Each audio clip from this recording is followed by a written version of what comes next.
app on Windows 11 and Windows 10. If you are facing such issue that WhatsApp app not working on 11-10 system, then you must reset or repair it.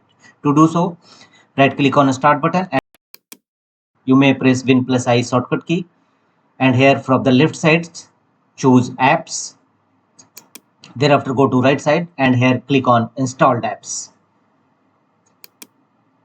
Now in search field type WhatsApp and WhatsApp app will appear. Here click on 3 horizontal dot against WhatsApp app and choose advanced options.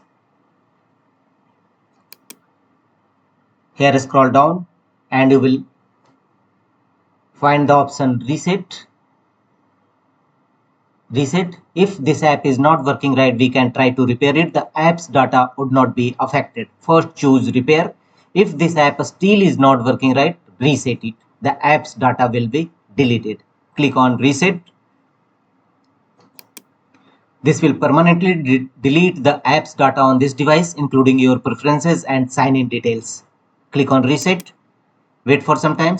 It will take few seconds, and after that a tick mark is visible on beside the reset button.